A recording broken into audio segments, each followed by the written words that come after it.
This video is not for whales and dolphins, it's for you, because you are just like me. Average Gamer here, and today I want to talk about all of the new agents, and also the rerunning ones, and who you should prioritize for your account as we head towards Season 2 and 2.0 of Zenless Zone 0. So first up, let's talk about the big news. So we got Yixuan, new element, new agent type, new everything basically, and goddamn.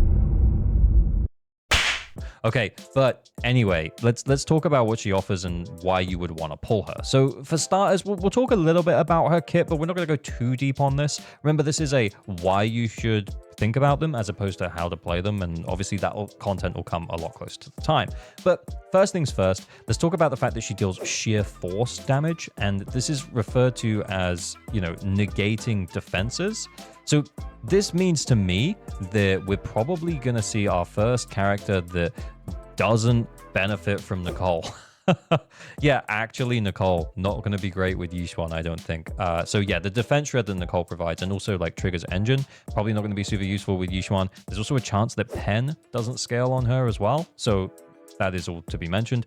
And also, she's a HP scaling unit. This was mentioned in the live stream, so just something to be aware of. If you are sitting on a few HP discs, you might already have enough now for a new two-piece for her new drive set, but she'll definitely want the new drive set, so you can't pre-farm for that, but you can build up some of your tickets for the routine cleanup, and then you could eventually use them on that as well. Now, it's looking like the Panda buffs the living heck out of Yixuan, so he's probably similar to like the Sukaku with Miyabi situation, i.e. he's really good at his niche because he provides a sheer force boost based on his attack. So let's start talking about the teams a little bit. So I think the Panda is going to be absolutely like peak with her. It's going to be best in slot until we get potentially a more general support who's also going to be good. There is probably an argument that you could make that maybe Astra could slot in instead of the Dragon Warrior. But if I'm totally honest with you, like the fact that he's buffing sheer force means that he was probably created to support Yixuan, which I'm completely fine with. And it also frees up your Astra to go into another team. And we'll talk loads more about Astra in just a moment. Anyway, I guess for her third slot though, so if we use Panyan, who he's going to be on the banner with her. So if we use him with her, honestly, your best bet might be some kind of stun agent, and it doesn't seem like any of them really fit that well at the moment. But there is a reason why Khalida had, you know, the additional ability added that she works with rupture agents. So yeah, potentially you could use like one of the older stun agents, i.e. Khalida. Pulchra is also having that change added to her as well. So I think Pulchra being on her banner means that, yeah, maybe that is the team that you build initially, is you build Pulchra, Panyanhu, and Yixuan. But honestly, yeah, it's just kind of up to you. Her gameplay, though, it looks pretty interesting. And this is just maybe a word of warning here, is that she looks more involved than Miyabi. But considering she keeps getting referred to as like Void Hunter level or Void Hunter rank or whatever it is that they say, she could have similar damage output, but from what we've seen so far, she's got a lot of mechanics. She could be a little bit trickier to play. She's got that double ult. She can fly. I guess we'll start finding out a lot more about this soon when that pre-release info starts to come out. I think that her team options might be a little bit limited for right now, but I don't think that she's going to suffer too much from that upon release. And then I think it'll get better when jufufu comes out, and we'll talk about jufufu a little bit later on. But first things first, then let's talk about Astra. So Astra, let's face it, guys, she's basically every team's best in slot at this point. She's a really good support that works in pretty much everywhere. Now, as we head into Season 2, I'm hopeful that we're going to start seeing more niche supports that can fill certain roles better than Astra. So the default isn't just, oh, well, we run X and Y and Astra. It just means that then Astra is then freed up to work on other teams, and that's pretty good.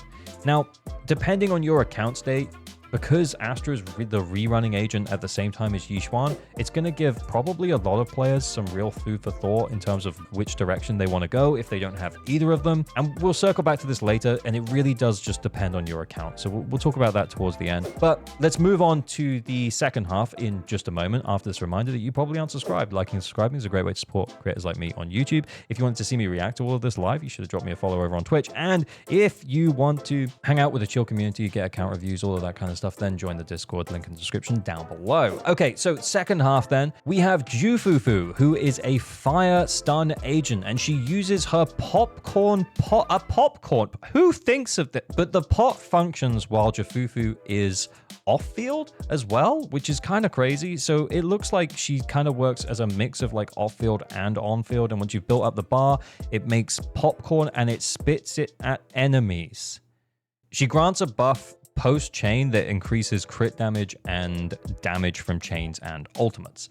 So I think this is the very key part of her kit. You want to like hit the stun window, and then after her chain attack, she's going to provide a decent buff to your team. Now, the fact that she provides buffs to chains and ultimates and increases the crit damage is going to be good for quite a few DPSs, so I think that she'll be pretty good in a whole bunch of different teams. And I also think that she's going to be really good with Yixuan. I mean, she was demoed with Yixuan. By the time jufufu gets here, Yixuan will have been out for a little bit. I think they've been designed to work together. At this point, I'd say that she feels like a bit of a mix between Trigger and Lighter, because there are points where she can like sit on the pot and spin, which is absolutely hilarious. And then other points where she'll stay on field when you switch off when she's doing that.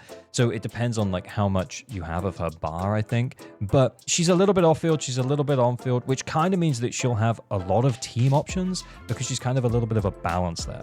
As well as the fact that she'll probably be best in slot with Yixuan, as we said, because she'll buff those ultimates and Yixuan has 2. Outside of that, though, she could just be a good all-around stun agent, as in outside of Yixuan. Probably not as good as Lighter in his niche of buffing ice and fire, and probably not as good as Trigger at just like staying out of the way. So I do think it's something that you could consider for other teams, in particular Evelynn, if you didn't want to pull Lighter. And honestly, I'm kind of in that boat right now because I would like a stun agent that would work with Yixuan, but I could also flex into an Evelynn team, so that would be pretty great. And there was one more thing I noticed as well, and I don't know if it was specifically called out during the live stream, but the decibels increased to 4,000 while jufufu was on screen. So it didn't seem to happen with any other character. So I think she provides an additional decibel buff, which is actually insane. So you get an additional 1,000 decibels to play with, kind of like you do in Hollow Zero. Your ult will still cost 3,000, but you'll be able to go up to 4,000. So that means that even once you've used your ultimate, you'll only go back down to 1,000. So again, it's going to enable Yixuan to get those ults a lot faster. So very cool. And then the last agent is the rerun for Caesar. And hey man, it's Caesar. She offers interrupt. She offers invincibility. She's probably still in the best team if you want to go into tower and go really far and not have to worry about, you know, how good you are at the game. And I think that Caesar doesn't really have a niche, and she's kind of super general. And if you want Caesar, then you probably already know that you want Caesar. If you want her engine for that additional impact because you love using Caesar, then by all means go for it. But I do think a little bit right now that Caesar might be surplus to requirements. Unless you're really struggling to clear content in terms of survivability, maybe you're a mobile player, then, you know, Caesar might actually still be for you. But yeah, that's completely your call. I think of the 4 agents that we have here, I'm least excited to see the Caesar rerun. And then that's as someone who doesn't have Caesar and who likes her as a character. But I think the other 3 that are here are probably a lot more valuable for most accounts than Caesar. Ultimately, I think the hardest call to make is going to be between Astra and Yixuan. If you want a new DPS and you want it to be good for the Season 2 content, because chances are that the Season 2 content is going to be tailored around Yixuan. Not necessarily in a, you won't be able to clear it if you don't have Yixuan, but in a, if you have Yixuan, it's going to make it a hell of a lot easier for you. And then on the other side of things, if you kind of want to play anyone else, I think pulling Astra's a good shout because, yeah, she kind of brings up the level of pretty much any other DPS team. Evelynn, Yixuan, Sambi, like whoever you want to play, Astra makes it better. So I guess the advice is just kind of think about what you want. Do you want a new DPS that the content is going to be tailored around? Probably. Then pull Yixuan. Do you want to play what you want to play? Maybe pull Astra, if you're in that position where you have to choose between both of them. As for me, I think I'm really considering both Yixuan and jufufu. We've talked about this before, but yeah, they do tend to do the hard sell thing where they'll put 2 characters together in one patch that work really, really well together. We had Astra and Evelynn, we had Sambi and Trigger. Now we've got Yixuan and jufufu. We planned for this. We've talked about it before. The idea is that, you know, like making sure that you've not only got enough for one character now, it's going into a patch with the idea of, if I like this one character, I'll probably want to pull this other character who works really well with them. That is also to say, though, I don't think either jufufu or Yixuan are going to be locked to each other. I think they'll both be able to be run with other teams. But just something to bear in mind, and something also to bear in mind moving forwards, because if in 2.1 we get Orphe and Seed announced, well, they're both members of the new Aerial Defense Force. So, yeah, I mean, I wonder what's going to happen there. Anyway, as always, remember to like and subscribe for a better than average luck on all your pulls. Pull responsibly, stay weird. Thank you very much for watching. Bye, bye, bye, bye, bye, bye.